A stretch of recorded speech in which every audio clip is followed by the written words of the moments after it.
It's 8:34 a.m. This is a special meeting of the Public Safety Commission. Um, we've got everyone here except for Stephanie Cal.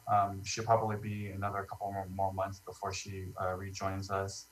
Um, who do we have at the council chambers? Chief Ortiz. Division Chief Zanison. Okay. And we've got Sergeant Abdallah and Lieutenant Jacobs also, and Dr. Schneider. So, um, is there any public comment? Yes, we have one public comment for tonight's meeting. For this morning's meeting from Delane Shane, and I'll go ahead and read it now. On July 6th, I sent an email to the Community Services Department and the Fire Department concerning the Berkshire Pocket Park, which at this time is simply a weedy lot. I never heard back from the city and sent a follow-up email on July 9th. I appreciate receiving a response from the Public Safety Commission Chair, former Commissioner DeGaulle, and Fire Chief Riddle on July 10th. That is, will finally receive the attention it deserves. I live on Meridian Avenue and walk daily in the area when I notice this potential fire hazard. Unless the city commits to having some sort of reoccurring landscape maintenance activity on this property, the weeds will return again once the lot is clear of them this time. The other parks aren't treated in this manner, so why is this one so neglected? The city requires property owners to clear their brush, especially during fire seasons, and that is the way it should be. As such, shouldn't the city also be a good steward to its own properties without residents nagging? I mean no disrespect and appreciate staff at both the Community Services Department and the Fire Department. I'm just concerned for my neighbors as this neglected lot left unchecked is unsightly to the neighborhood, could attract vermin, and possesses a high risk as a fire hazard. Thank you for your attention on this matter. There's one more public comment from Mr. Andy Eaton, and it reads, I have seen reports on the Nextdoor app of people recently finding nails on their driveway, presumably in response to the presence of their Black Lives Matter or pro-immigrant signs on their properties. I did not pay much attention to these, but on Monday morning, July 6th, I too found brand new roofing nails scattered on my driveway on the corner of Milan and Monterey. We have had signs on our properties for well over a year, but this is the first time we have had a response to them. I believe it is important for the Commission to take note of these events and determine if they are indeed becoming more frequent and represent an increase in hate crimes, encouraging anyone who sees these to file an online report to the SPPD. Would it at least start capturing the information? And that is the end of public comment. Okay, thank you. Are there any agenda-specific public comments, just for our knowledge? No, not that we received. Okay, and just was that checked last night or this morning, the email box? Yes, it was checked this morning. All right, thank you. I think Chief Riddle said there was action taken on the first public comment. Do you have an update? Or if not, I can read Chief Riddle's email, I think. I don't have a direct answer for that. I do know that Chief Riddle was aware of it and was going to make sure that land care got in there through community services or through public works and was going to address that. Yeah, that was the email from Sheila, the community services director, that they would get land care on the issue. But just for future reference, it's kind of a lot of different departments that cover this area. Park maintenance is actually a public works purview, if I'm correct, right? I am not sure whether that is a parks maintenance or if that is not necessarily a pocket park, but actually just an open lot that is the responsibility of the city, similar to Illinois Drive. So it may be something that requires land care to take action on rather than parks. Okay, all right, sounds good. Anyone have any questions or clarifications on public comment? We can't really discuss the matters, but if you have anything, go ahead. Yeah, I have nothing additional to add. All right, so the next item on our agenda is to approve the minutes from June 8th. If everyone has had a chance to look at them. If there's no changes, someone has a motion.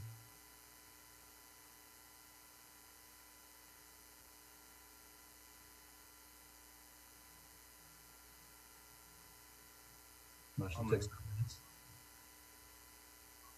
Scott, we couldn't hear you. Did you motion? Yes. Accept the minutes? Okay. Anyone second? I'll second. Okay, so Scott motioned, Alan seconded to approve the minutes on June 8th. All in favor? Aye. So that's everyone. Amin, did you say yes to it?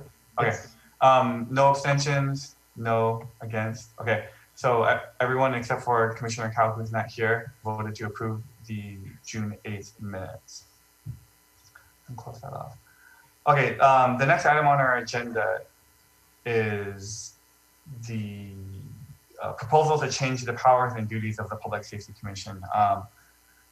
The Public Safety Commission charter, it's kind of due for a refresh. It was recently redone, but I think that what's going on and some of the things that we've seen kind of make it necessary for us to update the charter to more accurately reflect things that are brought to us and things that are of community concern. So I can share screen, or can I not? Yes, give me just 1 second Okay, to activate. So it's disabled. Everyone should have gotten a copy of it. It should be made available as part of the agenda packet as well. So I guess we can just, while we're getting the screen sharing going, does anybody have any comments, questions, concerns, additions, removals?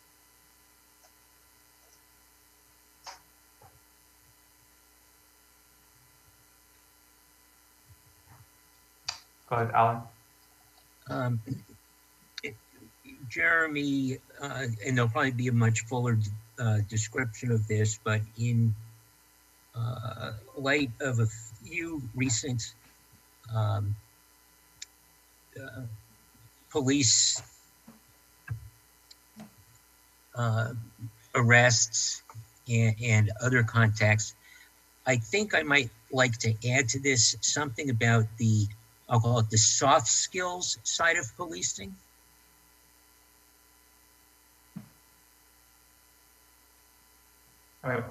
To the charter or for like overall reform issue? I would say to the charter. There's an overall reform issue there, but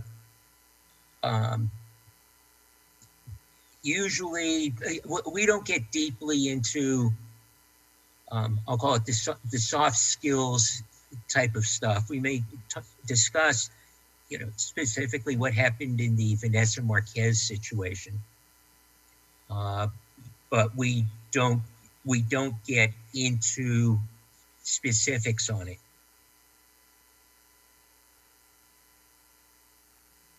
And their training is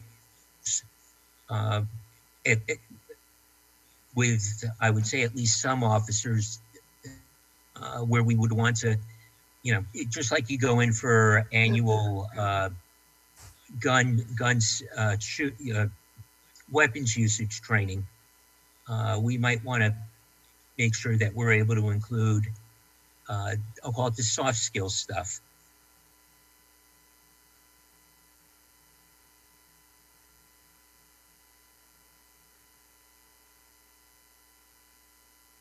Okay, the screen sharing should be working now. Can everyone see it?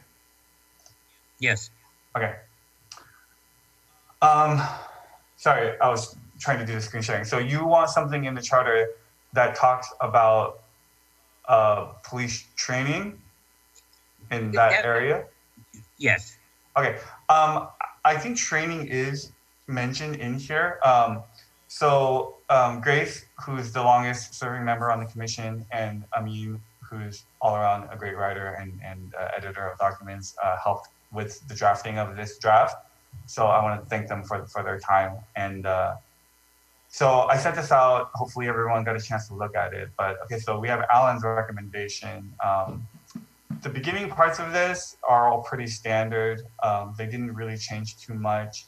I think the biggest changes that we have are under 2.43, the subsections A through F and then F through M. I'll leave it on the first page for now.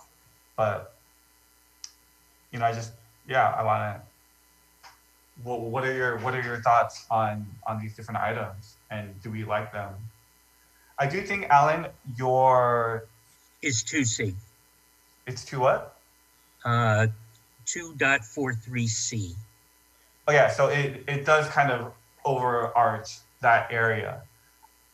I am concerned somewhat that it is, the charter is getting a little bit bloated, and we only have a time limit. We have time limitations of 1 time a month. So, I mean, I'm hoping for a dialogue here from other commissioners as well. People have thoughts, or Dr. Schneider, or staff.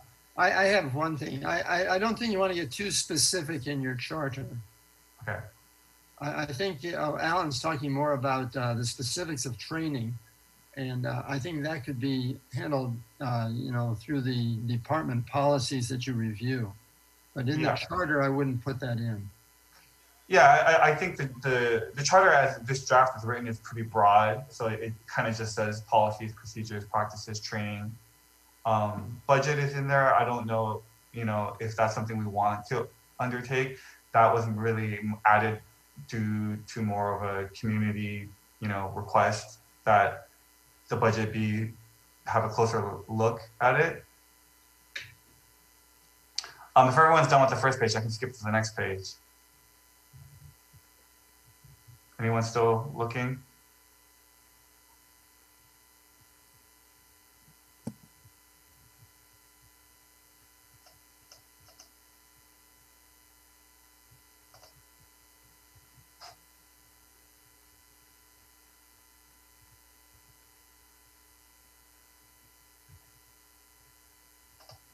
I haven't heard anyone tell me to stop, so I'm going to go to page 2. All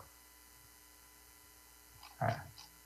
So the areas that are highlighted, I wanted to talk to the commission about, and they're areas that were in the charter before, and the way we've written it is we've expanded it to be a little bit more descriptive of what we actually kind of discuss and things that actually come up to us.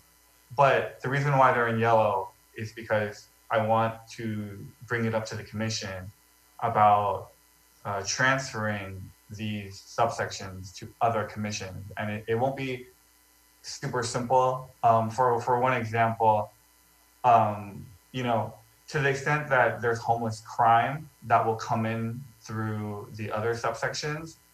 But for homeless outreach, homeless statistics, things like that, I feel like that the public call and some of the trend is that we want the non-criminal enforcement outreach portion of the homeless issue to be more of a community services issue.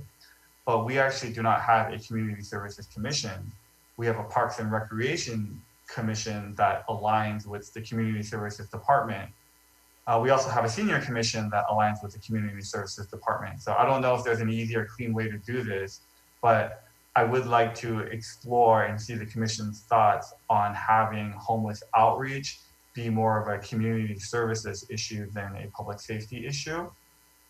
And with regard to subsection H, we, to the extent that there are cops that are writing tickets, investigating traffic accidents, or, doing DUI saturations, that will all come in under the statistical reporting that's in the different subsections.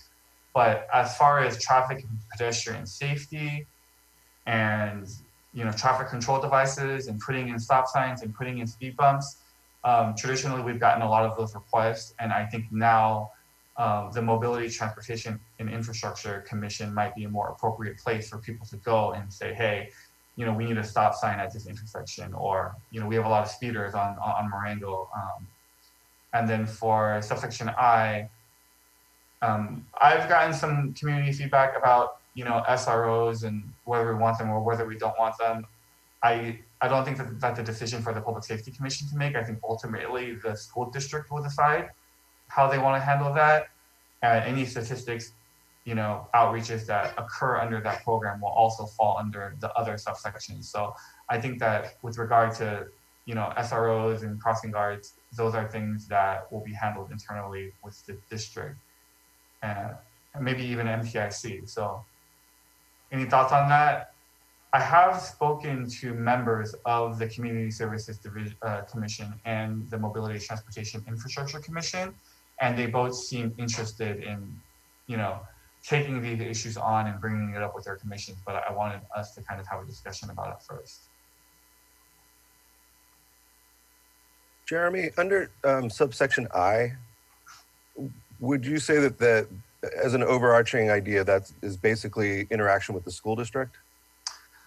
So I was talking to former commissioners, and some of the feedback I got was it's not just the schools. We have private schools, we have community care facilities, like we have the care center, we have the school on Fremont, and those had previously had a lot of issues. Not during my time, so maybe the older, the longer serving commissioners may comment on it, but apparently community care facilities also had issues. And I think from an outreach perspective, this could even include, like child care facilities, but I think that does fall under other areas. But I think the main gist of this and the biggest part of it is probably the school district.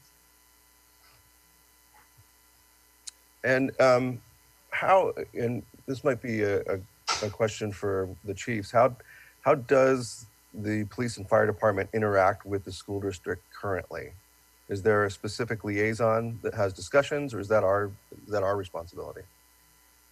So discussions happen daily with the school district, whether it's Mr. Yance and I having a conversation, Deputy Chief Slinsky and the principal of the high school having a conversation, or our school resource officer having a conversation with the folks with the school district. We have dialogue quite often. A couple things I want to touch on when it comes to the school resource officer, and not everybody may know this, but we have a school resource officer that's assigned to the school. It's at no charge to the school district, and it's a collateral duty for a detective.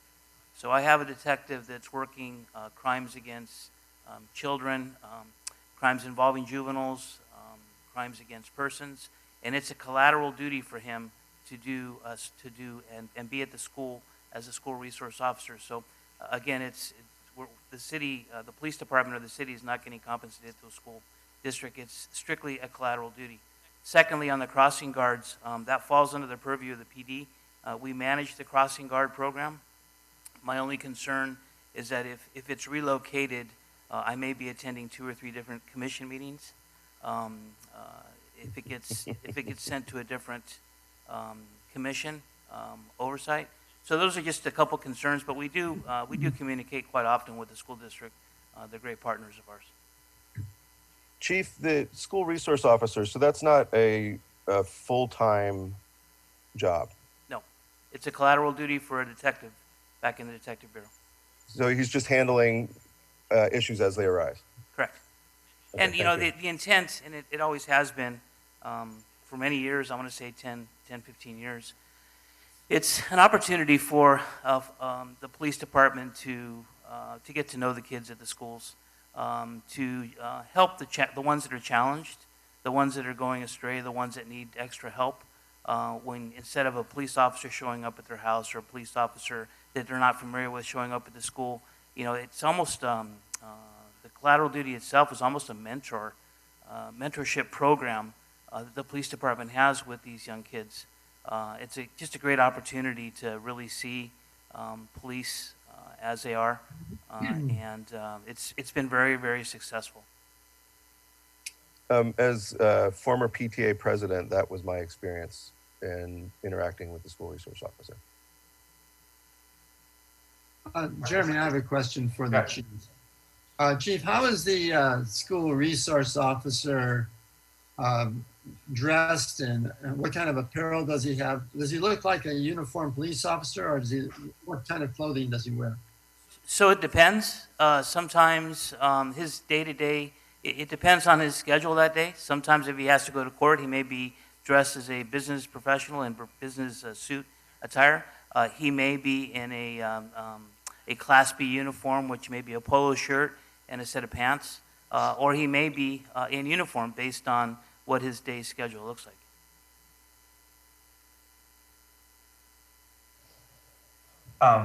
Chief, yeah, with regard to SRO, I think there's a lot of kind of information out there that may not be entirely accurate with regard to, the school districts paying their salary. Why are we spending money on an SRO when we should be spending money on our students? So the school district's not paying for the SRO. That's something that we should make clear.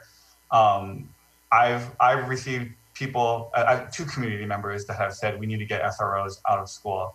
And that's not what I hear from other parents and other students. And overall, I think the SRO program is a great program, and I think that a majority of our residents support the program. The reason why I have this in here, I guess, mostly is that ultimately, if the school board or the superintendent calls you and says, "Chief, we don't want an SRO anymore," that's their decision. And we'll just go back to a thing when someone calls dispatch, an officer will show up, and it'll be a different one every time. He may not know the students may not know him, but that's not our decision to make. With regard to like crossing guards and things like that, I think that those could still be discussed under the existing purviews. But yeah, that's a great point that you bring up. Are you going to have to go to MTIC to talk about crossing guards, and then community services to talk about homeless outreach, and then come to public safety? So that's something that we should definitely be aware of when we start having these type of discussions. So this is just a draft. I don't know what the commission wants to do as far as advancing this, or do we want to take another month to have a subcommittee continue to get feedback from the community and go that way, or what do you guys want to do? I think as is, we can move this forward. Anyone else think that? I would agree. I actually have a question. I want to circle back to the homeless issue. Okay. If I can. Because this is something that I also I think I share some of the thoughts that Jeremy shared in terms of, this being more of a community issue rather than a safety issue, at least for the community safety. And I wanted to ask, because I know this is part of some of the more broad discussions that are going on. Is there any discussion within the city or the police department about that element of your purview sort of being transferred out of the police department into another department? Chief? I'm aware of the conversations folks are having. I think, again, I'll provide the information, factual information on our homeless program. We don't have, or we don't pay for officers to do homeless enforcement on overtime. Any enforcement or any education or any resources that we find for our homeless population is through grant funding. We have a HOPE team and a HOST team. Both are directed to provide resources to the homeless and get them back on their feet. They're both funded under Measure H funds, along with the most recent Housing Navigator that we share with Arcadia to help find long-term solutions to the homeless. So again, some folks have talked to me about, well, I think homeless should be handled by somebody else, maybe a social services agency or something like that. I mean, if that's the decision, then so be it. But it is important that the committee understand that any work that we're doing with the homeless is funded through a grant. So and I will tell you that we've had a lot of successes, as you know, with the homeless. They are more, we refer to them more as an unhoused neighbors, because they really do live in our city, and we really do care about them. We want to get them off the streets, and when it's 2 or 3 o'clock in the morning, and we come up on somebody, or we get a call of somebody that needs help, we have the resources available to get them help. I mean, yeah, Chief, that's a great point. That's something that the subcommittee actually brought up as well, that, this change will probably be broader, and that to the extent that currently the way the grants are written, the grants are made available to the police department, we felt that it didn't make a lot of sense to yank that out of the department purview when that's a reimbursable cost. Now, if 2021 rolls around and the people that fund these grants say, okay, we're going to make these grants available to other departments, then I think that makes sense. But to the extent that it's something that is not coming out of our general fund and it's overtime that's being reimbursed through other funding sources, I think that it should be something that continues to continues to fall under the police department until it makes fiscal sense to transfer that as well as from the community's perspective as well. And if I can just add something, is when we get calls for service, a person acting suspicious outside of Starbucks, and officers show up, they really don't know what they have. It may turn into us helping this particular person that's in a crisis, some type of mental illness breakdown. We don't know if it's a person that's living on the streets that is hungry or going through a diabetic shock. So when officers get the calls, when the calls come in 911 saying, a person is in this building and he's disrupting customers, it's well, we can either just not go to those types of calls, but again, a majority of our calls are responding and contacting these people and helping them through whatever problem they're having outside the business, and it's been pretty successful for us. So again, it's a lot of assessment time. A lot of our community expects the police department to be there because they are afraid. They don't know what these people are doing or what's going on with them, and we're trained, we're highly trained in dealing with the unknown. So if that's really, just want to add that the mental illness part of it also, that's been a conversation that I've had with the community about mental illness, having clinicians. We have a clinician available to us 40 hours a week. And if we need more help, we can ask for more help. But that again is being funded through a grant. So, and when you're talking about less than 1% of our calls for service are dealing with the mentally ill, it's a pretty good investment to have that clinician available. And she's actually inside our station 3 times out of the month. So it's a win-win for us. It's cost effective, and these folks are good at what they do.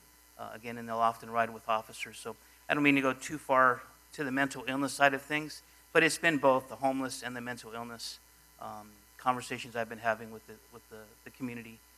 And when I explain, the calls to 911 and where they start, it's going to be a little difficult to call somebody from county or another, or have a person available, because we just don't have that large number of calls for service specifically to mental illness or the homeless. That's good information, because I think a lot of the community members, in their mind, they think that, the police are dealing with people that are mentally ill or homeless, a much larger percentage than what you've just mentioned. So that's good to know. So one thing that nobody brought up that I wanted to kind of touch more about is subsection G. It was last month, it was brought up because this is actually just copy and pasted, I think, from another city's police commission or public safety commission. And I know that I've received calls saying that, for an oversight commission, an independent oversight commission, that they felt that public safety commission should take on that role. I don't necessarily agree with that because of the fact that we only meet once a month, because of the fact that we do have time constraints, and most of us, and many of us don't have the expertise or to just go through and review complaints and investigate complaints in an oversight fashion. But I do think that we can be a forum for people to come in and say when they have concerns, complaints, or accommodations regarding police and fire. And if it's something the commission feels requires follow-up, we can, we have that ability to follow up on it and ask for updates that are allowed to be released that won't compromise any ongoing investigation. So does anyone have thoughts on that? Do we want to include that, or do we want to remove that?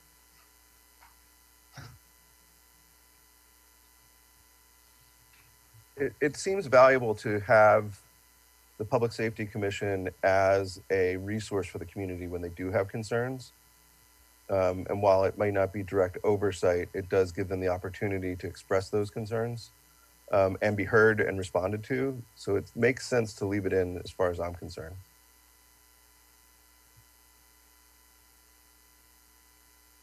Anyone else? I was gonna say, I agree as well, because since we have this meeting once a month, they know kind of a place or time when they could actually, submit their public comment or whatever. Because I'm sure if it's an emergency, they'll go the proper routes for it. But if they have some kind of issue that needs to be discussed, this is an option for our citizens. Yeah. Now, I think it's a good idea to leave it there, because if there's no commission for a citizen or resident to go to, they're going to come to the council with it, and we have even less time. So, it's better that you guys screen these and make advisory comments to the council about whatever you discover. Okay. I will say that it's always good to contact the police department with complaints directly, and if they're not resolved to your satisfaction, or you feel maybe require a different or a larger audience, then it can be brought to the commission. And then if you're displeased with that or not satisfied with that, then that may be the time to bring it to council. So any thoughts on that, Chief? I know this impacts you directly. No, I'm all about being transparent. I know over the past year and a half, we've had some threshold incidents, and it's difficult to give an update when it's still under investigation, and I hate to be that one to say that, but it's the truth, but there are ways that we can provide answers to people's concerns, Sure. to let them know that their city's safe, and their officers are doing what they're supposed to be doing. I think there's a way we can do that, and that's it won't be too difficult, and we can still operate within the Government Code 3300 and a few other rules. Okay. Jeremy, Go ahead. in some other cities, the responsibilities of the police commission also are to act as a citizens oversight panel, in particular with the police department and fire departments. And I don't know that I would advocate going that far, but to the extent that there may be complaints against officers, and I think this would have to be done in closed session, I would be inclined to say that on a monthly basis, we should at least have some information if there are complaints coming in about particular officers, so that we have some visibility into that. So we have a policy, and I'm sure you've seen it. Lexipol talks about how we handle complaints. So the process is there. We follow the process according to our policy. And again, I have no problems providing updates. I think it's going to be easier than we initially think.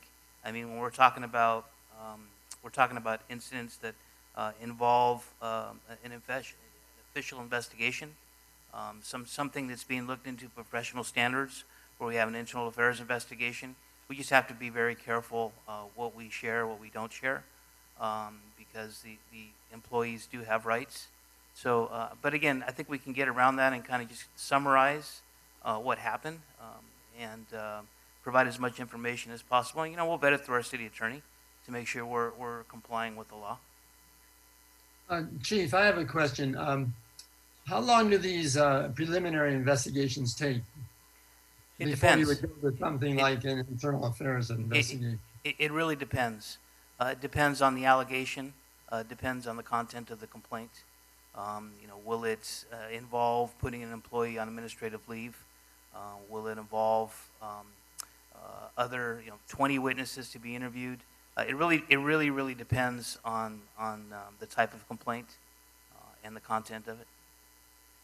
But I mean, is it a matter of days usually, or a month, or a week, or? Oh, it'll take us, if, I'll use the example, complaint comes in where a motorist is given a citation and feels they weren't treated fairly, that'll probably take about 30 days. Oh, 2 that weeks, long. 2 weeks to 30 days. Okay, thank you. Okay. Well, here's what I suggest. Ed, I know you mentioned you wanted to move this forward, but what does everyone else think? Do we want to set up a subcommittee, or do we want to kind of send this forward as is, to staff and council, or make more changes and revisit it in August? If there's a motion, or just dialogue. I'm actually fine with moving forward with it, only because of the wording, and it's a charter, and a lot of it's to review this, to provide recommendations for this. So it actually kind of gives a good overview. I mean, to add, you don't have to add additional details because it's all kind of covers under it. And then I believe this isn't set in stone, right? So if something else happens, or if we need to change things, we could always adjust it in the future, right? I think updating the charter does require council to do it, and I think that they probably don't want to be updating the charter like on a quarterly basis. They want to kind of do it and have it be a long-serving document. But yeah, no, absolutely, it can be changed. So, Dr. Schneider, do you have thoughts? Or No, I think it's fine as written. As I said, if you keep it rather general, yeah. you can review policies and make changes to those much more frequent than you do the charter. Okay. Yeah, if someone has a motion. Hold on, Jeremy, before we jump to motions, coming back to item H there, which has to do with traffic and pedestrian safety. I do agree that there's a role for the Mobility and Transportation Commission to play on that. But they don't usually get into the enforcement side. And if I'll take the families on Fremont, for instance, if there's a speeding issue, or we had the incident of the motorcyclist earlier this year, public safety is usually where they come to first. Yeah, and that's kind of where it's kind of trying to figure out the lanes. Getting motors out there is definitely falls under the police department, but speed bumps and painting curbs and putting in stop signs is not under the public safety. And there are areas in the first page that talks about getting statistics about citations and incidents and things like that. So. Jeremy and Alan, if I may, the traffic enforcement part of that H, it's extremely important to have to be a stakeholder in those conversations with this new commission.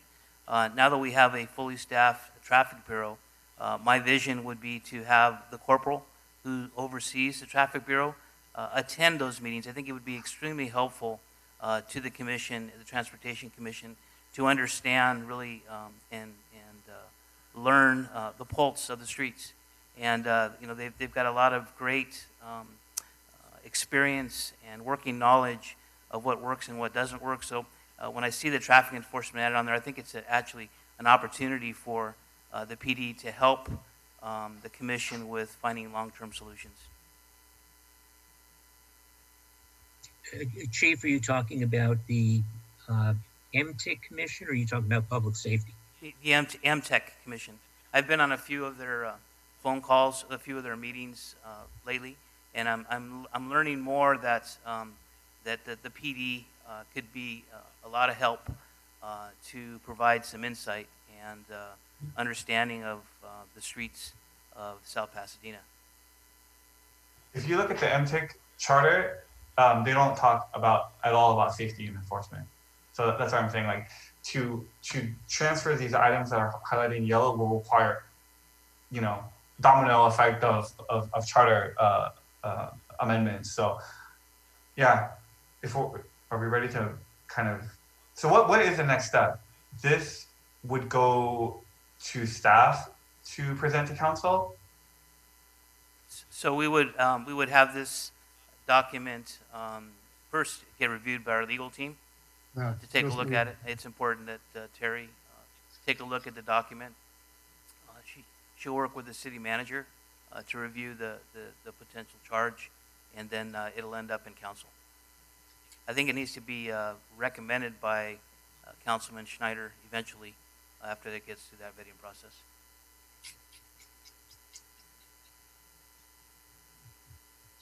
In the event that there are changes that they think would be appropriate, does it then come back to our commission to vote on whether recommend it as modified, or do they just make those changes and then submit it to the city council?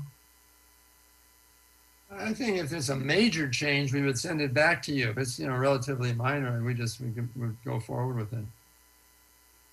I know other commissions, they've given a final stamp or non-stamp before it is brought up at the council.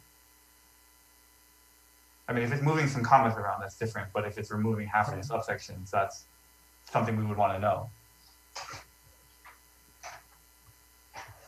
Right, and ultimately, this would be something that comes from the commission, right? This is our recommendation to city council. Right.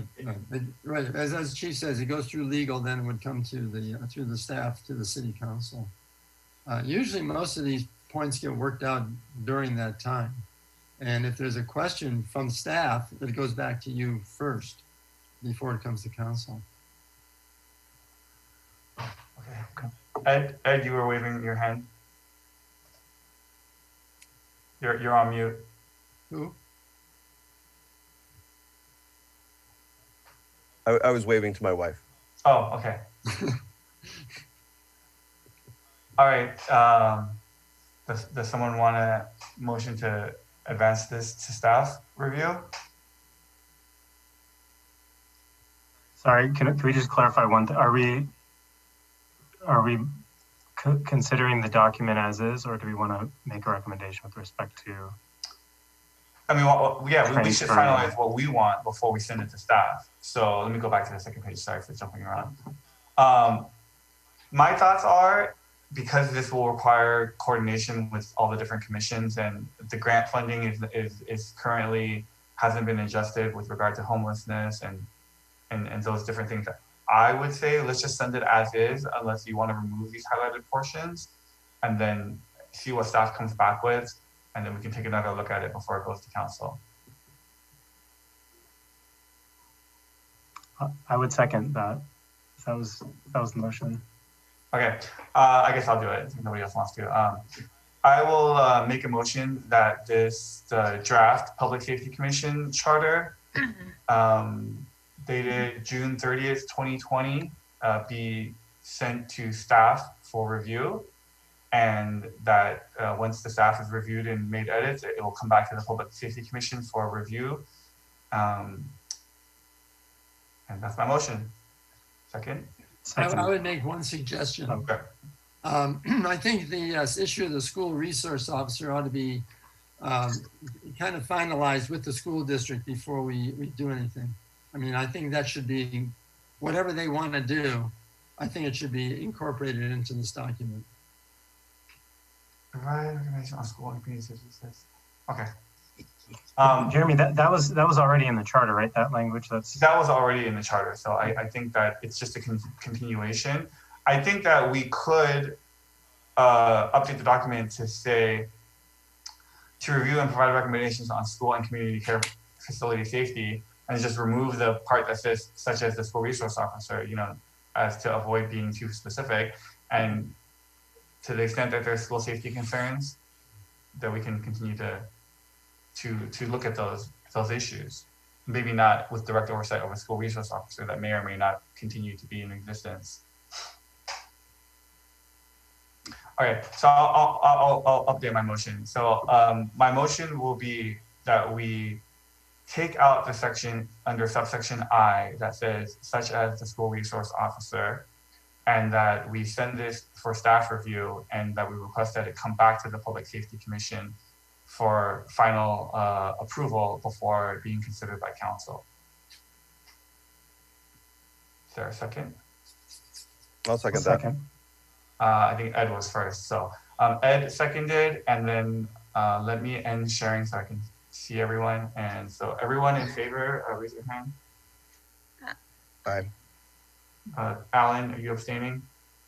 No, I'm going to oppose these changes for right now. Okay. So Jeremy, Grace, Amin, and Ed have voted yes, and Scott has voted yes, and Alan has voted no. So let me go to our next agenda item. So staff, do you need any, Chief, do you need any clarifications on that, that motion? No. Okay, good. Okay, let me try to figure this out. Okay, sorry. The next item on our agenda is an update on the joint subcommittee of the Public Safety Commission and City Council on the future of policing. Dr. Schneider and Scott, Scott attended a meeting with the council subcommittee on the future of policing. So if you can provide an update on that. And then I've also been collecting a document of community concerns, council concerns, PD concerns, and subcommittee concerns that I want to propose as a framework for police reform to open up the discussion as well. And I think that was also sent out to everyone. So Scott, do you have an update on your meeting? I'm sorry, you wanted me to update the, as far as I was mostly working on the 8 Can't Wait, as far as. I meant the Zoom call that we had with the council subcommittee. Oh. You can also talk about the things we're going to work on with use of force reform. Well, the meeting that we had mostly discussed the discussions that we had as a subcommittee regarding 8 Can't Wait, and then after we went through each of the items, and then after that we decided that we're going to have a community meeting, which is the one that's going to happen on Thursday. And then after that, we would revisit just to make sure that everything that we discussed, or that we include the input of the community in any changes that we made.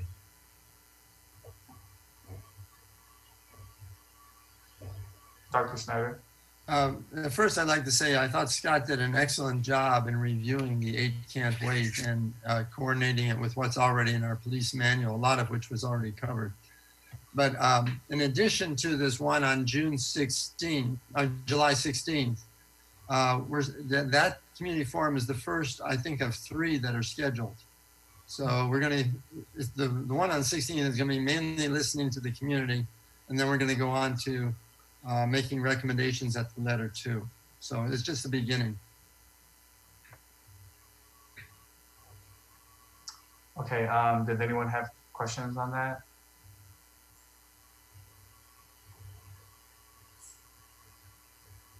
All right. I'm curious.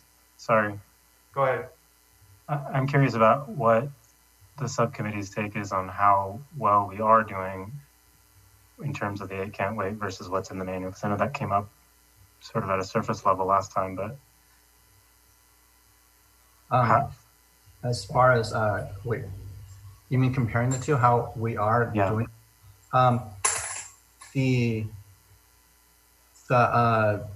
The policy, South Pasadena policy actually covers a lot of them. A lot of right.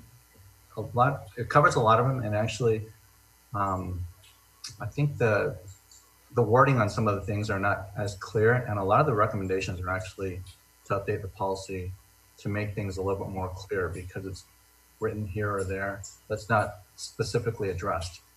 But it seems that the overall view of the South Pasadena Police Department's policy is in line on most of the things anyway, not all of them. And those are the ones that we need the community input to make recommendations for.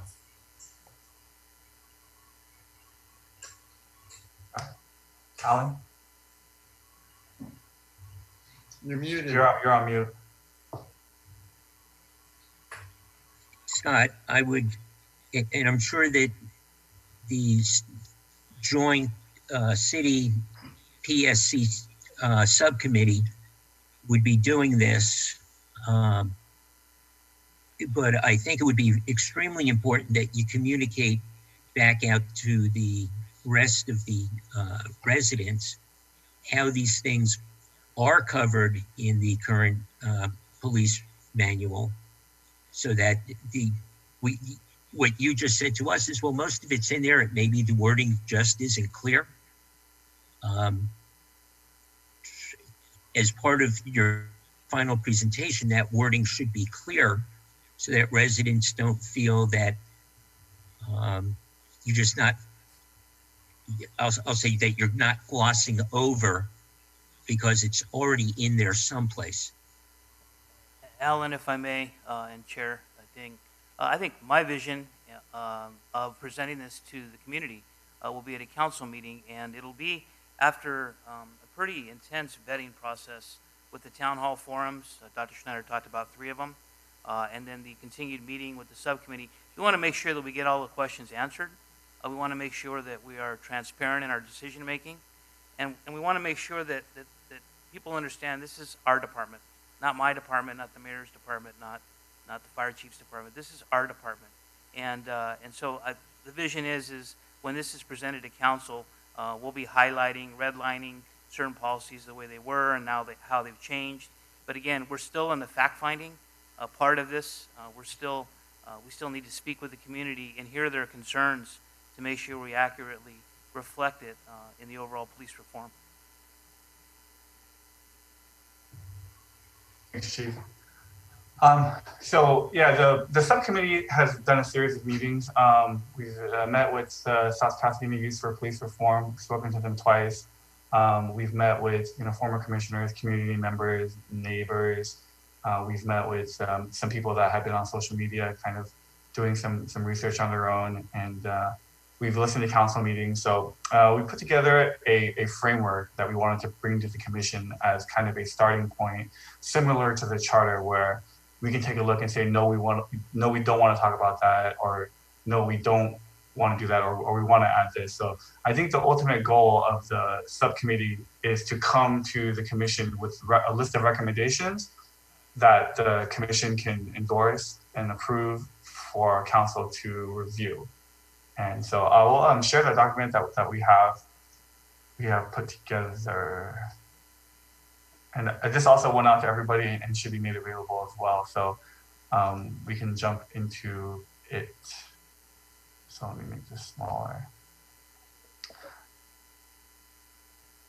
So I won't read all of it because everyone should have it and it should be made available to the public. But these are the points that we saw that might need another look or closer look or some studying and ways to help provide more transparency and accountability for the department. So a lot of these are kind of things that we should look at or not look at, or things that need to be reviewed. For example, number 8, this came directly out of a council request, is to look at the application of spit hood policies.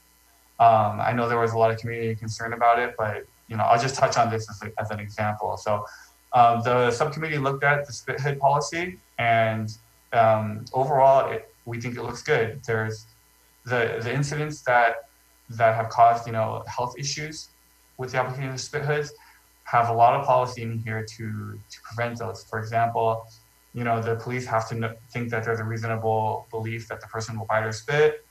It needs to be applied properly, because it can help, because it can impair vision. If you're moving someone with a spit hood on, you need to kind of, help guide them and don't just let them walk on their own. It requires consideration for medical conditions and injury. It requires continuous monitoring. So you can't just put a spit hit on someone, throw them in the back of your car, and go have a 30-minute conversation. It requires that someone be there all the time. And other policy requires, that medical attention be given if it's required. The only change that we saw so far was the policy says that you should avoid commingling of spit hoods. So we would recommend that that kind of be updated to don't commingle spit hoods, especially in the time of COVID and all this other stuff going on. So, and the last one is kind of just say, let's take a look at how often we're doing spit hood training, and teaching officers how these things are properly applied. So that's just one example on the framework. This is the first page. If everyone's gotten through it and doesn't have any questions or concerns, you can go to page 2. Dr. Schneider, are you still reading? No, go ahead. Okay. So this is the second page. One of the things that the subcommittee has kind of looked at, because Chief and I were talking about this, the public perception of the police department is not always in line with what the reality is. But like for number 10, we recommend that we need to maintain the current patrol staffing levels of the SPPD. They're already at a minimum level. So, when we hear community members saying that we need less cops on the street, that's not kind of what the subcommittee found. So some of these things we already talked about, and a lot of these are just areas where we want to take a look at it and study it. We're not immediately calling for change before we can get all the data and get all the research done. Any questions on the items on this page?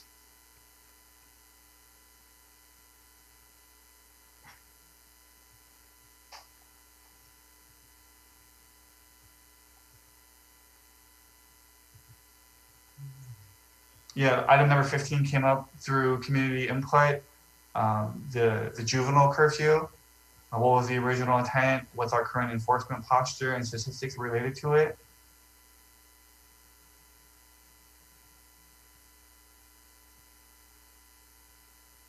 Is everyone done looking at this?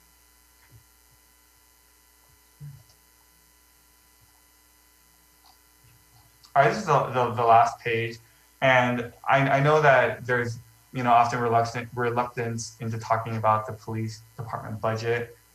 But one of the things that I had been talking to older former commissioners and community members is I think a lot of people aren't aware that our officers are by and large paid less than their counterparts in the San Gabriel Valley. So when we saw that the immediate reaction to the budgetary issues was let's cut officer pay, or let's take back the COLA that was part of the officers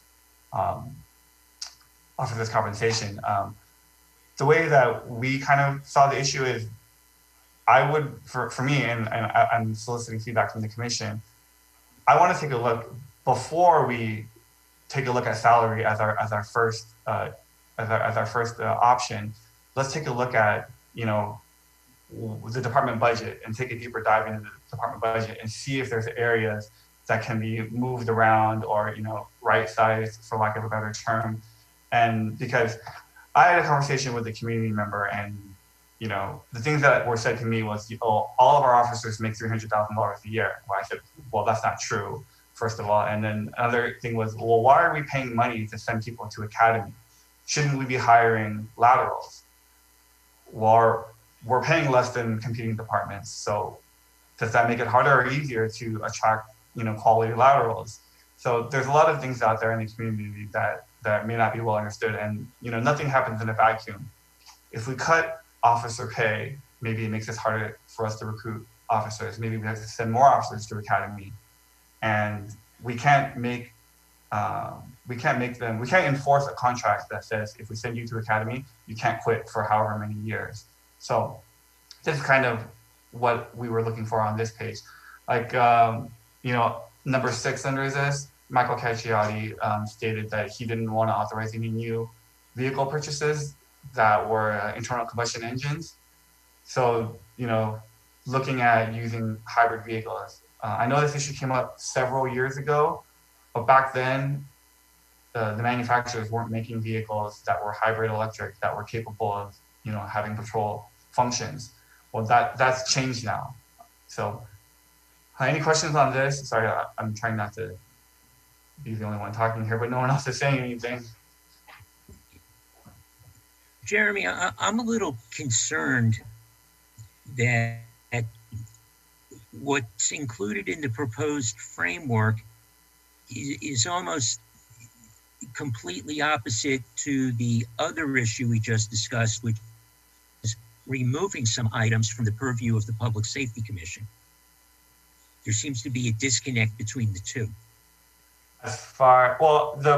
The charter, so there's two different things. The charter, our current charter does not include any of this. This is actually being done under a request from council for the commission to look at overall police reform and the future of policing. So we are actually not even able to talk about this under our normal charter. So this is being done in that regard. So if the charter gets updated and conditions in the city change or require a new visit, we can actually just bring this up and say, hey, the financial situation of the city has changed. Let's take a closer look at the police department budget. So this reform issue is a direct result of a council request to the Public Safety Commission. Now, if you think that the framework is too detailed, that's definitely something that this is why this is being brought up, so that we can hear what the commission thinks about whether or not we don't take a look at this or we add this or remove that. So that's kind of why this is being presented.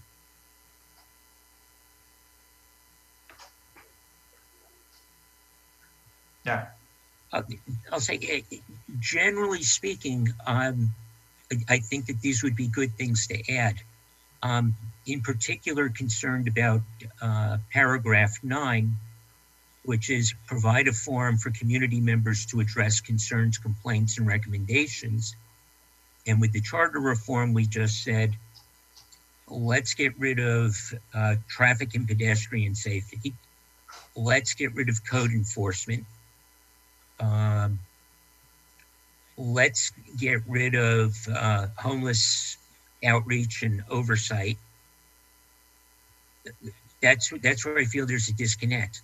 That some of the things that we're asking be added to our portfolio. In our last discussion, we just said, well, wait a minute, maybe we should hand those off to other communities. And if I'm a resident, to Chief Ortiz's point, the police department doesn't want to be having to attend multiple commission meetings. But I would say residents don't want to be trying to figure out, gee, am I supposed to go to the motility commission with this? Am I supposed to go with the police department commission with this? Am I supposed to go to the community services department with this? We're making it more difficult for residents rather than easier. Well, the way we've put forward the last agenda item is as is. So it can be a push or it could be a pull. We could push the other commissions to take these things on, or we can, see what comes back with the charter. And at some point, if they want to pull those items over to their commissions, then that can happen as well. But I don't think it's beneficial if someone comes to the Public Safety Commission asking for speed bumps. We kind of just sit there and listen and then say, well, you actually need to go to Public Works Department or the MTIC commission meeting. I mean, I think it's already very convoluted. I'm not sure how much more that is adding at this point.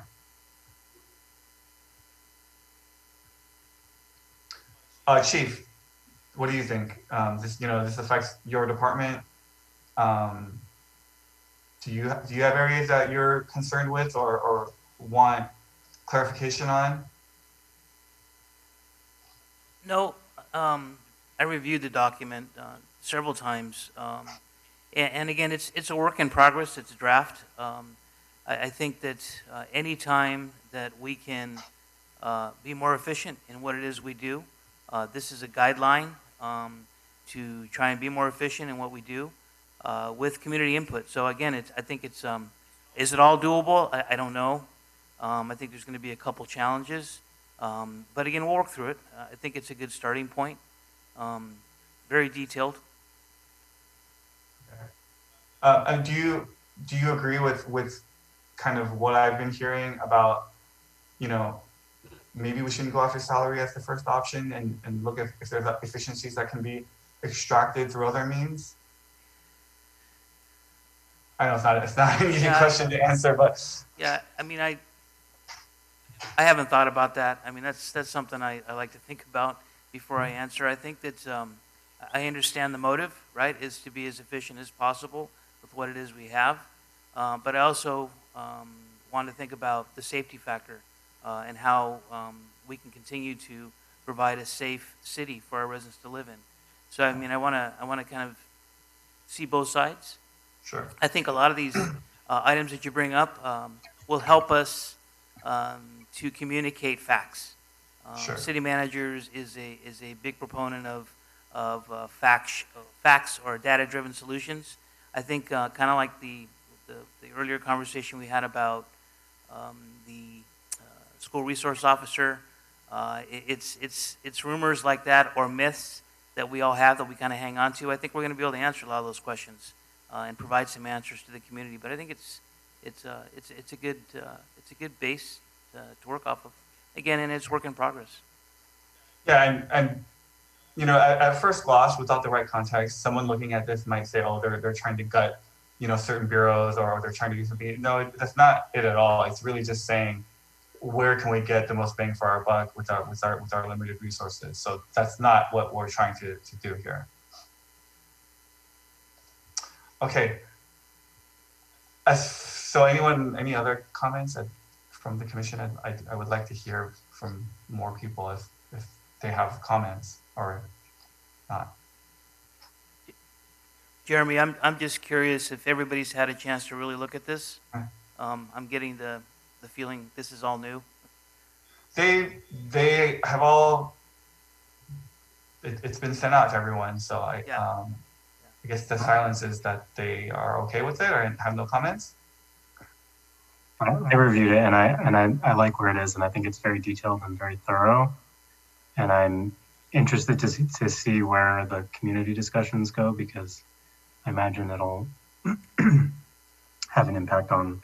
And that this is a work in progress, right? It's a living document. So the community discussions could cause this list to be expanded or contracted both ways. So I want to be very cognizant of staff time and staff resources. So how does the commission want to affect this framework? Should the subcommittee start working with, to back up, Chief Ortiz has appointed Sergeant Abdallah and Deputy Chief Zielinski to be the kind of counterpart of the subcommittee, to be a resource for the committee and the council to kind of talk about police reform issues. Sergeant Abdallah is also the president of the Police Officers Association, which is the kind of like the union entity that represents the officers. And we're gathering tons of community input, but we also need to hear from the officers. We also need to hear from the department. So that's why we've had these people included in this process. So, Chief, do you think that the subcommittee should just work with those guys to try to get a little bit more clarity on these answers? Or do you want to wait for our community meetings and kind of come up with your department's response to this? Yeah, I think we should wait. We need to get more input from the community. Sure. That team of staff includes myself, Deputy Chief Zielinski, Lieutenant Tom Jacobs, and Sergeant Abdallah. So there's 4 of us that will be working as the task force to help provide information and data. Some of these things are going to require some staff time, and I'll remind you, Jeremy, you know this, with our antiquated CAD RMS system, it's extremely difficult to bring up some dispositions of calls for service, or how many lost dogs that we have. It's extremely difficult. The solution is to replace the system.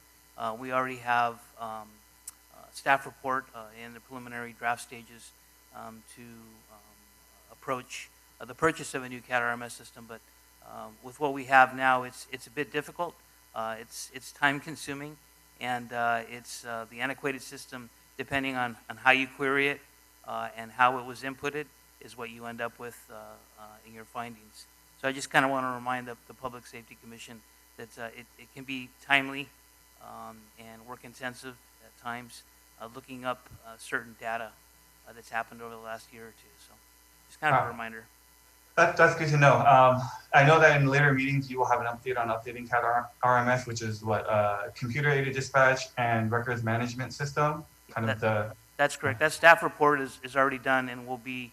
We were thinking of putting it on this month's agenda, but it got heavy towards the end, so we plan on having it for the next agenda for the Public Safety Commission to review. But again, it's pretty much almost done.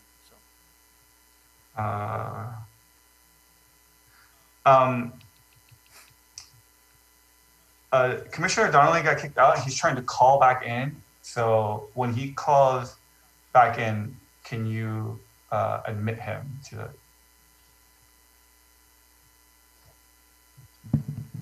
Yes, when I get his notification.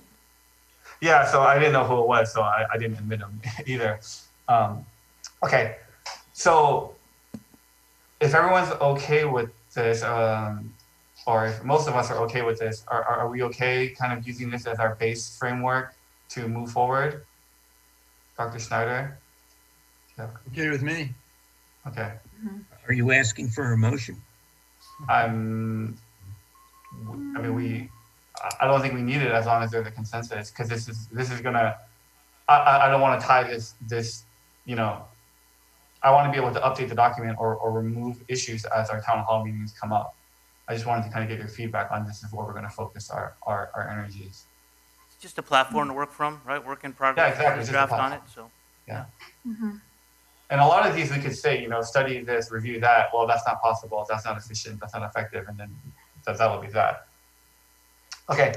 I'm going to stop sharing this document and then we can go on to the next agenda item, which is the COVID update. Chief Riddle's not here, so Division Chief. Yeah, anecdotally, I can tell you that a number of calls recently has not had an uptick in the city of South Pasadena. The number of infecteds that are showing up on the testing process is still around 175. So we haven't had a significant uptick. The skilled nursing facility and other congregate facilities in the city haven't shown an increase. It seems like it's kind of run its course and plateaued. So that's a good sign, and it seems like maybe the residents are taking the warning seriously, and we're doing better than other communities around us that are having a much higher density of positive tests show up in their community.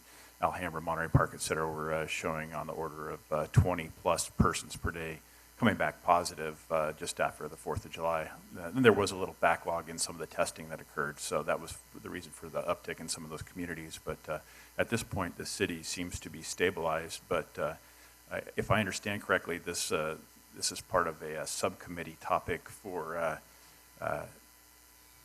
Amin and Alan, that maybe you have additional information that you were going to share discussing community outreach, and we do welcome the assistance offered to do community outreach. Obviously, there's going to be a process for it, but the idea of having additional boots on the ground locally would be of value beyond just what fire is offering through council outreach. Obviously, we did the Blackboard Connect, did a telephone, email, and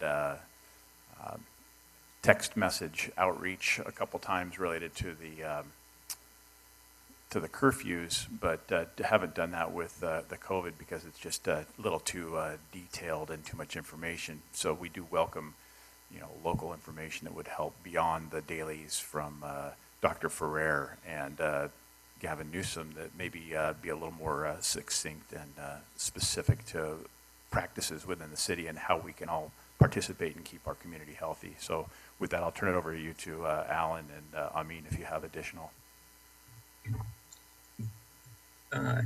That's a pretty good summary right there. The subcommittee had a teleconference with the city manager, Stephanie DeWolf, and with Chief Paul Riddle on July 7th.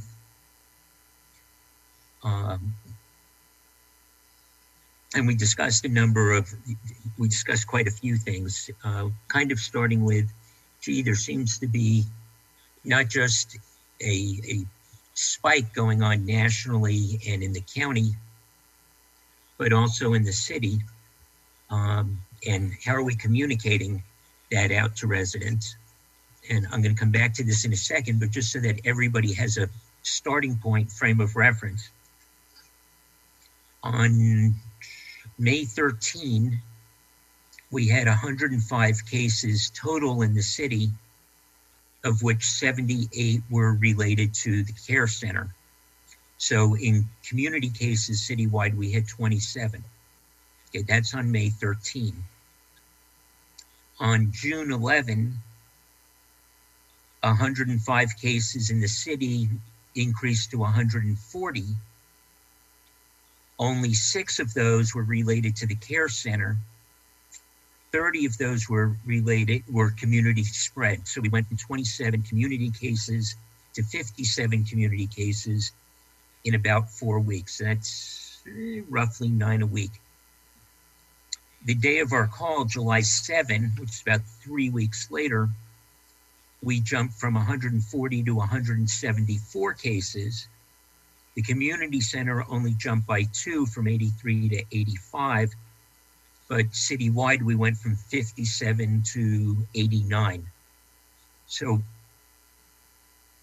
in roughly the 3 weeks between June 11 and our call last week, we had a few more cases than we had in the previous month from the middle of May to the middle of June. As of this morning, or yesterday's updates, we now have 185 cases in the city. And again, let me take you back to May 13. We had 105 cases in the city. So 2 months later, we've jumped by 80 cases. As Chief Sanderson just indicated, things have leveled off at SPCC. They have 84 cases currently, up from 83 a month ago. In the city, we've jumped from 89 cases to 101 in the last 6 days.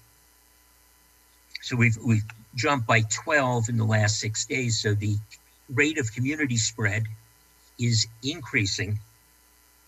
A lot of this we can call the post-Memorial Day bump. There have been studies done nationally whether or not the George Floyd police reform protests nationally have contributed to this. Most of those have said no. They haven't, that those protesters have been out there reasonably social distancing, wearing masks. And I know within our city, anytime I've encountered the protesters, either at the corner of Mission and Fair Oaks or the July 4th parade, everybody out there is wearing masks. And this is where the communication part came in. City staff is definitely being burdened right now with not only their additional work or their regular work, they've got the additional COVID work. We've got people who are just beginning to report back and work out of City Hall. And we have employees who are still working at home. So we were specifically asked if the Public Safety Commission could assist in providing communication out to residents of the community, which both Amin and I thought was an excellent idea. But in order to do that, we need authorization from the rest of the Public Safety Commission to be able to make press releases on behalf of the Public Safety Commission as opposed to something that we can do individually. And of course, those requests would be, or anything we would want to publish would be vetted by city staff. But to the extent this commission is once a month, that would not allow timely information to get out to residents if we did not have approval from the rest of the PSC. I'll come back to this again in a second. Just update everybody on the status of what's happening at City Hall. In the last week of June, employees started coming back to work at City Hall. On any given day, only about 50% of employees are scheduled to be there, and they work on a rotating schedule between who's working out of City Hall, who's working from home. PPE is being provided to everybody. Beginning last Monday, July the 6th, residents begin business again at City Hall. That's strictly by appointment only. And at whatever time you've scheduled your appointment, residents will be met out in the courtyard, provided with PPE if they need it. They'll have their temperatures checked. They'll be asked I'll call it the standard set of questions. If you've been exposed to anybody with COVID, are you experiencing any of these symptoms? And if all those answers are appropriate at that point, that resident would, or let's say contractor, if they're coming in for a building permit, would come into City Hall to finish the rest of their business. Amin, I don't know if you've got something more to add to that. No, I think you covered essentially what we discussed. I think the issue really is, you know, the city has got some communications limitations in terms of their staff and resources, and the suggestion that, you know, perhaps communications coming from the Public Safety Commission on these issues would be well taken. I think was a good suggestion, and I think given how infrequently we meet and how fast things are developing, we thought it would be a good idea for our subcommittee to have at least a general authorization to issue or to do outreach and communication on COVID issues, perhaps within a sort of limited framework in terms of what that message would be, you know, sort of informational recommendations that are consistent with county and state and local policies and advice. But we wanted to get your thoughts on what you guys all think about that.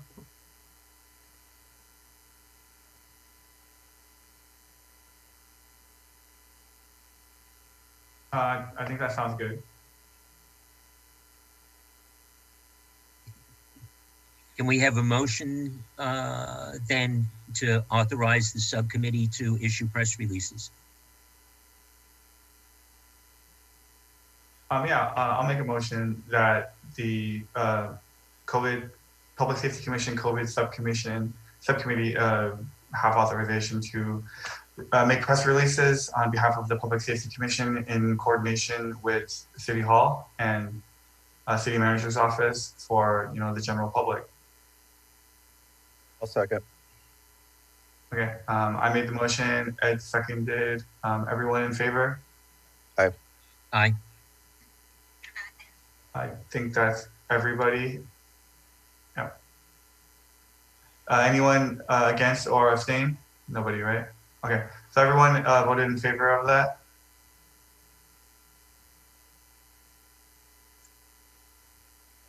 Okay, we'll go to our next agenda item.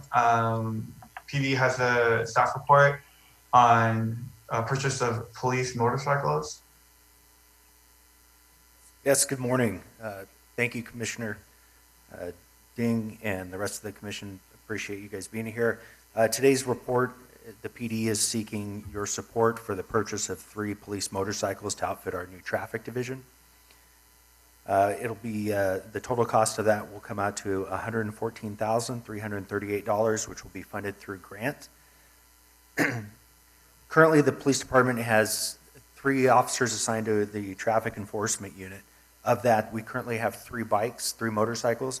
Those motorcycles are in various stages of repair and disarray. We have one that is at 115,000 miles, another one that has 68,000 miles. So industry standards and best practices suggest that motorcycles be replaced anywhere between 60 and 100,000. There's a little bit of leeway depending on the department. 2 of those bikes that I mentioned, one is over that recommended allowance, and the other one is closely reaching it. The one at the one at 68,000 that I had mentioned has some structural damage on it, so would not be safe to keep. The newest motorcycle we have is a 2017 BMW.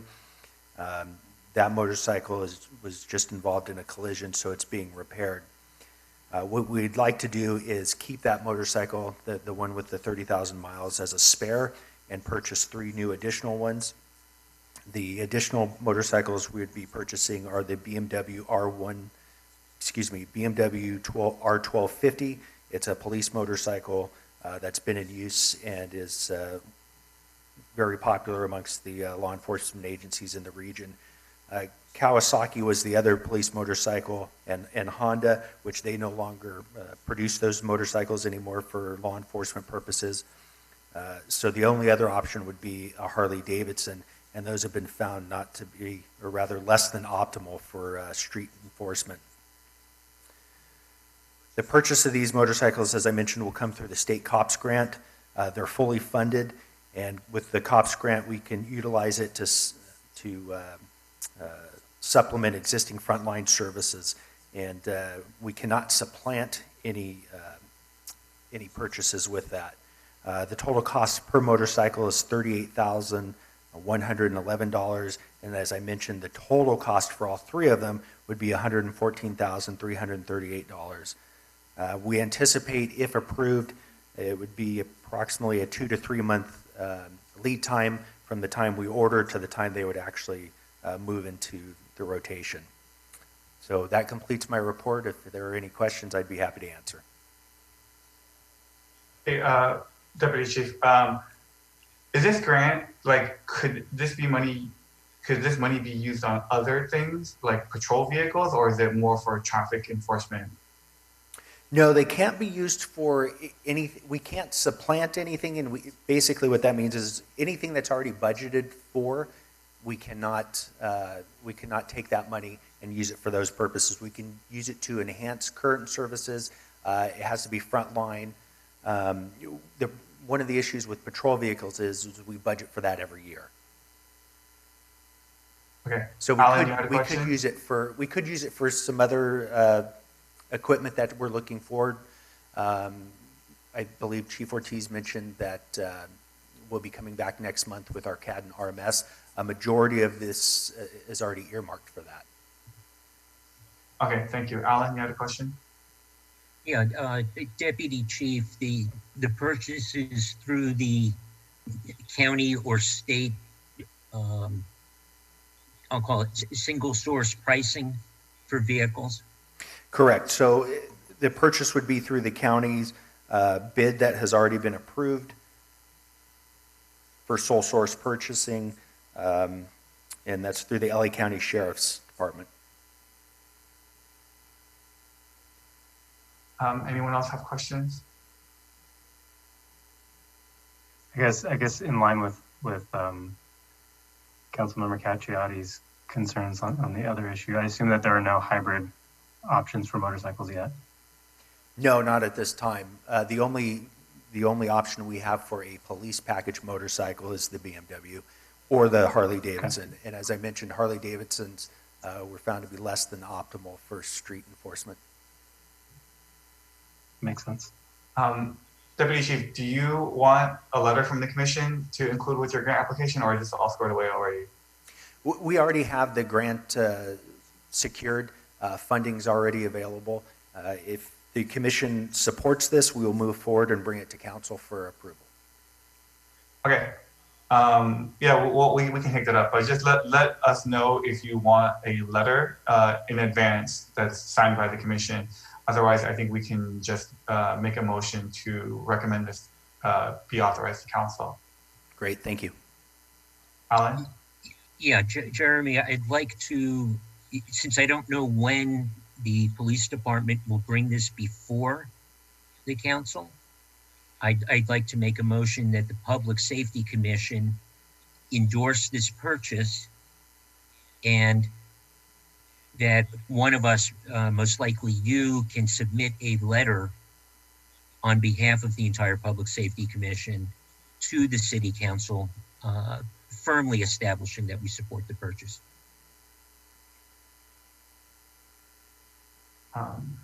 Anyone? Second. I thought this was on the agenda already. Well, yeah, I guess my only thing is I don't know. I think that if we all vote to approve and endorse it, I don't know that a letter is additionally necessary because it will just be included in the council staff report that on such and such date, the Public Safety Commission voted to approve and endorse this message. Am I correct, Brian? Yes, that is correct. It will be included in the report that is submitted to council. So I guess I would do a substitute motion that say that we, the Public Safety Commission, approve and recommend that council authorize this purchase for grant-funded motorcycles for the Traffic Enforcement Bureau to use. I'll second that. All right, I made the motion, Alan did the second, and all in favor, raise your hand. Aye. That's Scott, Amin, Ed, and Grace. No, and Alan, and nobody, no, or abstentions. Okay. All right. Thank you, Brian. Okay, our next item on the agenda is council liaison communications. Dr. Snyder. No, I think everything's moving along fine. We have the community forums coming up on Thursday, and we'll keep you informed. I'm sure it's going to be very informative and instructive, educational. How's the recruitment for that forum coming along? I think there's, I think I've seen about 10 or 12 or even more people who want to speak. I mean, there's quite a few people. We're going to be mainly listening, I think. And I think the police department has been invited to listen also. Yeah, and the Public Safety Subcommission was also invited to participate as well. Right. Yeah. Okay, thank you. Any questions for Dr. Snyder?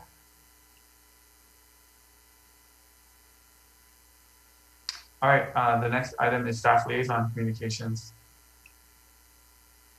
So at this time, I'd like to update the Public Safety Commission on 2 items. I'm going to ask Detective Sergeant Tony Abdallah to provide us an update on an investigation that's going on. Tony, you there? I am, Chief. Good morning, everyone. I think the investigation that she's referring to has to do with the dispersion of nails on property of several South Pasadena residents. Currently, we're investigating 10 incidents. One came in over the weekend that had a time of and date of occurrence similar to the other ones. We've been in contact with the district attorney's office, with the head DA out of the Alhambra office, which we work very closely with, just to consult in the event these cases make their way to the DA on what they would need in order to substantiate a solid hate crime case. We're stepping our way through the investigations methodically in a detailed way. At this time, there's insufficient evidence to classify any of these incidents as a hate crime. But we're investigating them with urgency and with the background in mind that the DA provided us. should, again, the cases get to that point. That concludes my report on that incident. Chief? Thank you, Sergeant Abdallah. That's all I have on the PD side. Oh, I thought you said there's two Well, I incidents. I don't see Lieutenant Jacobs on. He was going to just provide an update on a recent arrest that happened Friday night. Okay. Lieutenant Jacobs, oh, there he is. He can provide us an update on that. In regards to that, there we had a spitting incident of a protester a week ago on July 8th. With that, we had an unknown suspect that had left the scene. This week, during the protest situation, we had the suspect return to the protest group, and one of the people recognized him. The group of protesters chased him down and held him at bay while they called the police. So we were able to arrest this individual, and based on the witness interview and ID, it looks apparent that he's the same suspect from both cases. So at this point, he's been cited for his violations, and further investigation is pending on that. So. Thank you. So, thank you, Lieutenant Jacobs. As far as the PD, those are the two investigations I just wanted to update the Public Safety Commission on. Thanks, Chief. Anyone have questions for Sergeant or Lieutenant? Yeah, I've got two. This would be for both the Sergeant and Lieutenant. With each of your reports, is there any possibility that the suspect who was apprehended on Sunday or Saturday might be the same person who was spreading the nails? We would keep that open as a possibility, but as of this time, there's no evidence to make that connection between the 10 cases that we're investigating regarding the nails and the spitting occurrence. Okay, and the second question, I don't know, Tom, this might be for you or Chief Ortiz. If there's sufficient evidence that the suspect who was apprehended the other day is the same person who committed the spitting, who was involved in the spitting incident, would there be an automatic restraining order placed on this individual in case he's released prior to trial? well, according to sentencing policies that we have right now, he is released on a citation to appear. So as far as a restraining order, no. The PD would not place any kind of restraining order. That would be up to the individual at this time. So. Okay, so the individual then would need to come to the police department, get a copy of the report to get the name of that individual, and then they would go to the Alhambra court to where Yes. the ADA is? Yes, that's Okay. correct. Yeah. I just wanted to mention quickly, Sergeant and Lieutenant know more about this than I do, obviously, but I've seen on social media a lot of calls saying, call the police department and let them know you're not happy that he was cited, or that, there was no notifications made, or the severity of his punishment wasn't enough. And just, let me know if I'm off track here, but from my understanding, the police department does not set bail, does not decide whether or not someone, how much time they get, what type of confinement they get, or any of that. It comes down to the law, the courts, the DAs, and all that stuff. So the police department does their job. They make the arrest, they write their report, they send it to the DA, and charging decisions are made by the DA. Obviously, it's a close partnership. Recommendations can be made, requests can be made, but they're not the final, decision maker on those type of things. So, if you have concerns and issues with how the police handle matters, I would encourage you to contact the police with those. But as far as why he was released or why he didn't get, have high bail or things like that, that's kind of outside of the control of the police department. Is that correct? Jeremy, I couldn't have said it better. That's exactly it. So. And I know that you guys are busy, and I don't want you guys getting flooded with calls and emails. There is an outlet for that, and I just want to make sure that it's pointed in the right direction with regard to who should be fielding those requests with regard to, criminal justice sentencing and issues like that. Jeremy, I just might add that is very correct. It started with $0 bail instituted essentially by the state back when the COVID kicked off. And it has since been extended by LA County. So I think it's safe to say we share in the same frustration of the decision to release in certain instances. Okay. And just for community awareness, 'cause I was talking to some people about this. A lot of these incidents do rise to that felony level, but for the community awareness, if it's a misdemeanor, it pretty much needs to be acted on within an officer's presence or right after. If any of these incidents end up being classified as misdemeanors, and 2 weeks later we figure it out, there is additional constraints on officers on what you guys can do in those situations if it cannot be articulated as kind of more of a felony or serious charge, with some exceptions. Obviously, the law is very complex, but I just want to manage the community's expectations. While we have a great police department that does great work, if incidents are classified as misdemeanors, their hands are effectively tied as well in those type of incidents as well. That's correct. And Jeremy, I'm wondering, with regards to the nail incident, you said it's not Sergeant Abdallah, you said it's not a hate crime. And can you elaborate on who makes that determination? Sure. I would caution it that I didn't. Current evidence did not support that, is what he said. Currently, we have insufficient evidence to support hate crime. Correct. And that's governed essentially by the law. There's a specific statute that would make a hate crime a standalone crime. And there are others that are generally enhancements to that. So upon our review of each individual case, where we went out and re-interviewed each of the victims in the case, that there's insufficient evidence at this time to classify any of those incidents as a hate crime pursuant to the current statutes.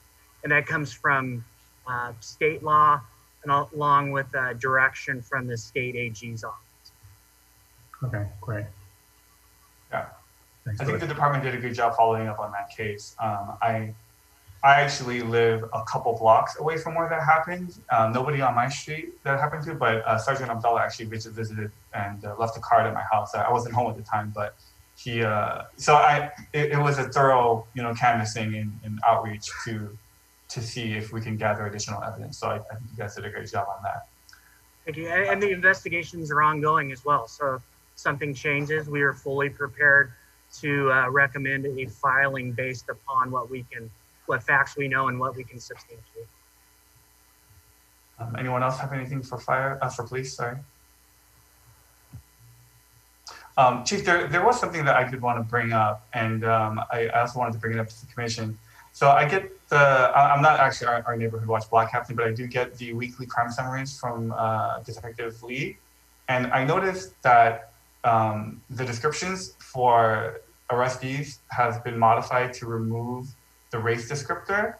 And I just wanted to find more about the decision and background on that, because I think that I just want to understand more about that decision.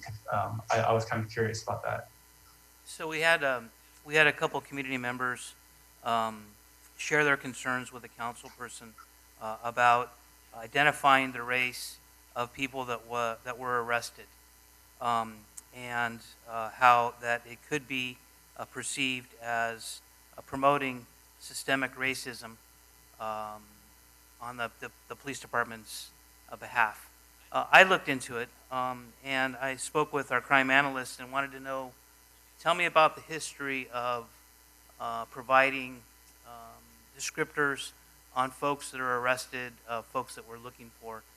And what I learned was over the 20 plus years, there was an editor from a local paper who used to come to the station once a week and ask for this particular information. And 20 years ago it was provided, and it just kind of stayed the normal process. I'm a big proponent of not doing things just because we've always done them that way. I want to truly understand what it is we're doing and why. So when it was brought to my attention and I had a long conversation with the command staff, it didn't really make sense to provide the race of a person arrested if in fact it was being perceived as promoting systemic racism.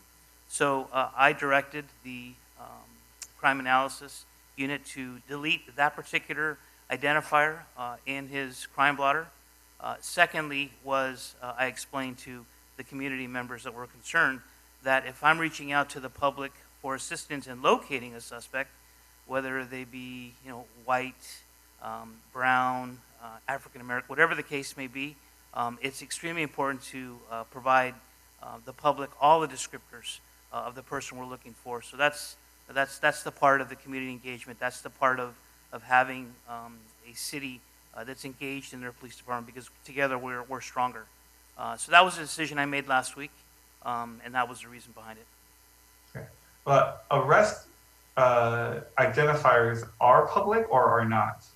So you can go to the website and you can actually find out pretty much all the information that you need to about anybody arrested in LA County through the Los Angeles County Sheriff's Department's website, and it'll provide all of their information. I just chose at this particular time just to leave it out of the person arrested section of the crime summary, and again leave it in where I'm looking for folks who are responsible for crimes. Okay.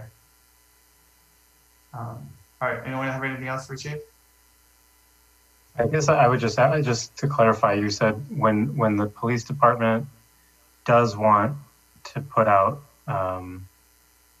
information to get the community to look for somebody, that would be included in in those descriptors. Yes. Okay. Got it. They're just not including it on arrest reports. Okay. Yeah, Chief, I understand where you're coming from with that. I just I don't know that it solves the problems that we have, but no. I respect your decision. So I was kind of curious about that, because I also did some research on that, and I actually found the opposite to be true, in that a lot of and it was mostly university police departments that were doing this. They would remove race from suspect descriptions for people that were actually looking for it, which I thought was not very useful. If someone was sexually assaulted and you provide a 20-year-old male description to a college campus, that's a lot of people.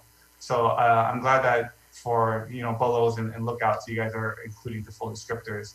And with regard to arrested individuals, I mean, I think that, so right now it says like male, 40s, South Pasadena, I think. It's your newsletter. I just wanted to understand a little bit. Yeah. And I also reached out to my colleagues, other police chiefs in the San Gabriel Valley, and it was a hit and miss. If you spend a lot of time on one city's website, you can find out where this suspect lives, the actual address. Other cities don't post it, so it's kind of a hit and miss. So based on what I found out, I made the decision to pull it for now. Okay. All right. If there's nothing else for Chief Ortiz, go to fire. Chief Brittle didn't have a whole lot to pass on in addition to the discussion related to COVID. Just anecdotally, I can tell you that in terms of responses locally, that we're part of Unified Response, which means we're part of Area C, which is a large area. We did respond to what you probably saw in the news locally. It's been a pretty significant story. It was the church fire at Mission San Gabriel. South Pasadena Engine 81 was there and did assist with the fire attack, as well as Division Chief Senzi responded as the safety officer for the incident and making sure that all the responders were working in a safe environment despite the fact that the roof came in. So that's all I have. Commissioner Donnelly's internet cut out again, so he's not going to be joining us again. So next, last item on our agenda is commissioner comments. Grace, do you have anything? Okay, I'm cutting out as well, but I'll make it really quick. From my last report last month, last Friday, July 10th was the last day of summer school for kindergarten through 8th grade. This Friday will be the last day of summer school for high school. Camps have been started. School is set to resume August 13th, and there was an additional back to school survey sent that's due tomorrow, Tuesday by noon. And that's our update. Oh, and also I want to thank Jeremy for all the work that you've been doing with all our subcommittees and all the work, and then as well as fire and police departments. Thank you so much. Alan? Yeah, I probably should have included this in the subcommittee update. One of the questions we asked Paul Riddle, knowing the uptick of community cases in South Pasadena, was whether or not there were any identified clusters that we might be able to convey to the community. The county does not provide that information to us. But what Chief Riddle was able to share with us is in terms of fire and paramedic responses around the city, nothing has changed for them. It's still all very random, and it's in all parts of the city. So that, let's say we can't point to the Marengo Estate District and say, oh, there's a huge increase over there in our paramedic responses. Or we can't look at the Arroyo Vista neighborhood and say, oh, there's a huge increase. The fire department response looks or calls for their assistance look pretty much like they do for, the last 24, 36 months, just kind of random all over the city. There was also a question about whether or not the city was getting information about age, sex, underlying health conditions, or number of hospitalizations of South Pasadena residents. And the county does not provide that information at that granular level to city officials either.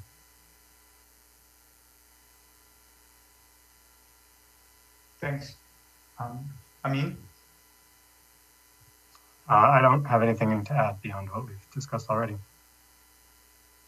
Yeah, and thanks to you and Grace for your help with those charter information.